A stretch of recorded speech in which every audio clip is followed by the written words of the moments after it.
Also referred to just as Foxtrot, is a dance that tends to be the least favourite amongst social dancers. So much so that it may as well be called Everybody Hates Reynards. You get it? Because a Reynard is another name for a fox. And his name is... Yeah. And the TV show, well that's called... Stop it. Get some help. In today's video, we'll be taking a look at Foxtrot, how it moves, and some key little details that you can use for yourself to help improve your dancing. There's also a sneaky little bonus tip at the end of the video as well, so keep looking out for that. Let's go!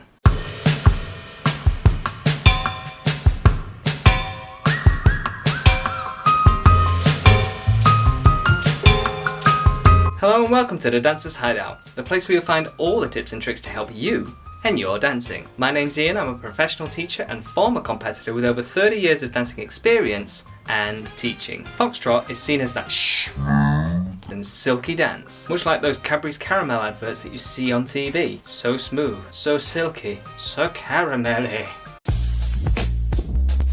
Which just happens to be a type of dance which just glides along the floor. But what makes a good Foxtrot? Henry Jacques happens to allude to some of these aspects of Foxtrot in his book, Modern Ballroom Dancing. Here he says, the Foxtrot is frequently known as the ballroom's classic. Those of my readers who have witnessed a first-class couple perform this dance heartily agree with such a statement. But, being a classic, the Foxtrot is in consequence very exacting in its demands. Although the basic figures are not very hard to learn, the student will find that balance, control, and rhythmic movement often seem at first to defy mastery. You see, a good Foxtrot, therefore, relies on a good use of coordination. Henry Jacques elaborates this further by saying, all figures of the Foxtrot are based on the three-step, and the feet, with one or two exceptions, are always apart. This fact makes balance more difficult than in other dances. Rise and fall, too, and the merging of one figure into another are correspondingly hard to perfect. You see, Foxtrot has a very progressive and continuous movement as it makes its way around the floor, like playing that flying level on the game Rayman. Surprise, motherfucker! You know that one where the screen just keeps panning across to the side and you're trying to like collect all those little tokens along the way, and then you're forced to like think like super quick. Yeah, boy, ow, me. Yeah, boy. And so then you panic and you constantly die again and again and again. So much frustration has been had on that level, unfortunately. Ask you how you are, you just have to say that you're fine when you're not really fine, but you just can't get into it because they would never understand.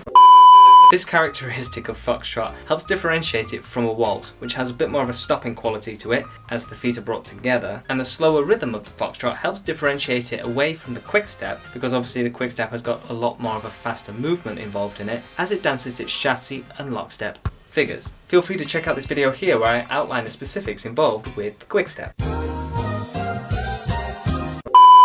And it should go without saying that tango is different. Simplistically speaking, Foxtrot can be labelled as a walking dance. This is because it's practically one step after another. Just like when I see those updates from Disney about their upcoming movies. One disappointment after another. Some of the basic figures and amalgamations that you learn very early on in the Foxtrot. The feather step, the reverse turn, the feather finish, the three-step, and the natural turn. These movements are the basic figures that everybody learns when they begin to learn a ballroom Foxtrot, and these figures characteristically emphasize the fact that you keep progressing around the floor. When I look at all the different routines that I've had when I've been growing up through the years, right the way from a juvenile level all the way up to a professional level, every Foxtrot choreography has always started with a feather step. Fun fact, by the way, guys. In my own competitive choreography that I used when I was competing at a professional level, when I would dance the first long side of my choreography taking me down the floor, which just happens to mean that the series of figures I was using to progress from the top end of the floor down to the bottom end of the floor. So that first part of my routine was the first long side. Can be listed on the screen here. You'll note firstly from this list that the first figure is the feather step, which is the first figure you learn in the Foxtrot. A A common misconception, particularly when it comes to foxtrot, is that a lot of top professionals and competitors use a vast array of complex figures and movements when they're dancing their foxtrot, something Neil Jones just isn't able to relate to, as half the time when I see him dancing I can't even work out if it's actually a foxtrot he's dancing, let alone whether it's on time or not. Fatality. Stop it. Get some help. And that's before I can even evaluate whether he's actually doing a foxtrot figure.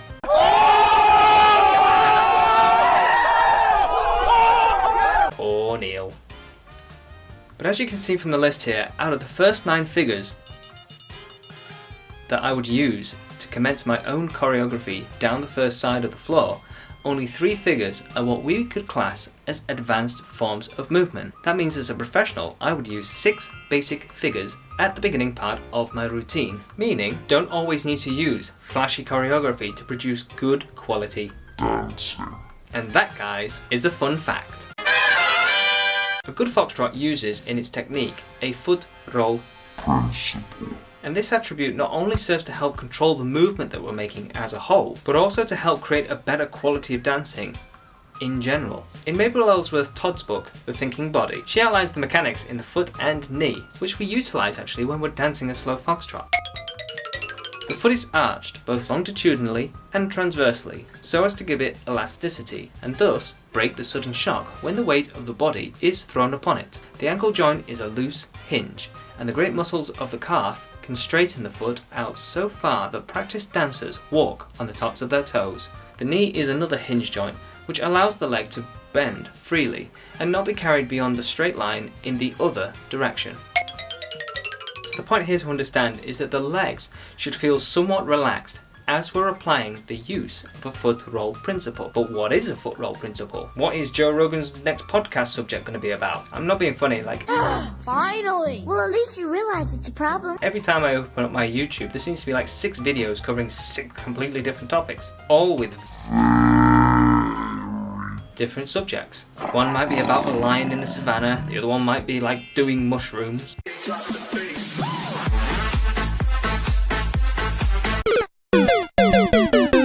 The other one might be then about like the pyramids in Egypt and stuff. It's like they take like a shotgun effect to a wall and then just happen to pick out the subjects where the bullets have landed. So random. Let's take a look and see this foot roll principle. The foot roll principle is the application of the foot in contact with the floor either forwards or backwards in the effort to control the movement of the body weight for the steps within the swing dances. All well and good, so how do we do it? For the foot roll principle moving forwards, start with the weight on one foot, my left foot here, with the foot flat. Place the other foot, my right foot here, behind in a toe position. As you pull the leg through, you'll notice the footwork change from the toe to the ball of foot and then to a flat foot when the moving foot is brought underneath the body and is parallel to the standing foot. This aspect is actually very, very important and is very easily overlooked. That parallel position that occurs from essentially recovering the foot underneath the body helps to stabilize the balance, and so in essence we can actually refer to this as a recovery position. As we commence to move the body weight, the free foot starts to move in a flat foot position before becoming a heel and then suddenly catching the weight as the body weight is fully transferred to the moving foot. The footwork changes from heel to a flat foot with the back foot now releasing into a toe position. This would allow you to then be in the correct position to then repeat the whole movement again, just using the opposite foot. The backwards form of this movement follows a very similar type of application, it's just in reverse. So you'll commence with the weight on one foot again, the free foot is placed in front of the body in a heel position. As you draw the leg backwards, the foot will roll underneath the body into a flat foot position as the feet become parallel for stability. Not like playing Jenga, that is a roll of the dice every time you play it. It's a good job there's no high stakes involved with that game. You know, like a weird Russian roulette type of style Jenga game where the wrong move could spell disaster. I'll personally stick to Hungry Hippos actually, as that is a much safer option. Before then preparing to move backwards with the ball of the foot first, then into the toe as you shift your body weight backwards, changing to the toe footwork to ball flat as the weight is received on that backward step. There is also a rising version of this FOXTROT principle that we can use, because when we're dancing slow foxtrot, and because it is a swing dance, encourages us to understand a use of rising movement as well. And so when we use a FOXTROT principle, we can use this principle to help create a rising action as well. Let me show you. As the foot is drawn in on the forward step, the feet roll into a ball of foot footwork. Note that I said feet, as both feet here need to do this type of movement. It's not just one foot this time, both of them roll into a ball of foot to facilitate the rise, to assist in the rising aspect about to take place, and the resulting toe footwork of the moving foot to complete the step.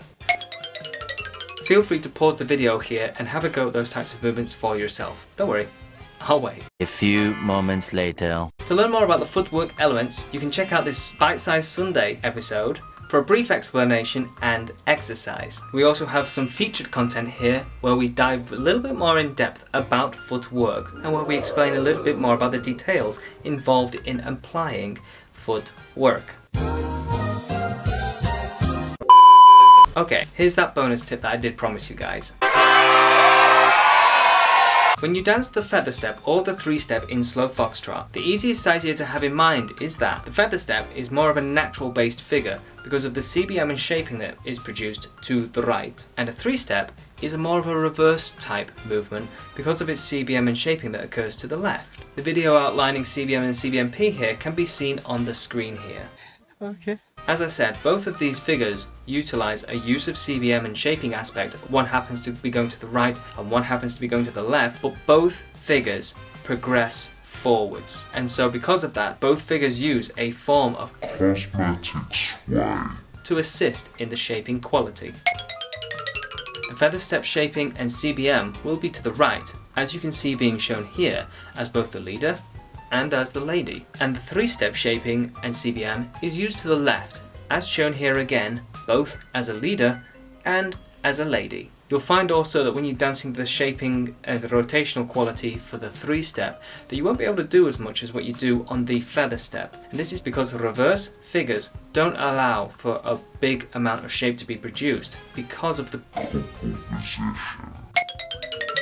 If you've enjoyed today's video, be sure to give us a like, we'll really appreciate it of course. If you'd like to see more from the Dancers Hideout, then don't forget to hit the subscribe button and make sure you ding the bell icon so that you can stay notified for whenever we're putting out new videos or content. You can also drop down in the comments section anything that you found interesting from today's video, or maybe there's something you want to see in a future video. Let us know guys, we want to hear from you. You can more actively get involved with what we're doing here at the Dancers Hideout by contributing to one of our funding pages, the details of which I'll drop in the description section of the video. Any contributions which are made are greatly appreciated and we can feature you in our credit section. In the meantime, I've been Ian, this is the Dancers Hideout, and it's been a pleasure.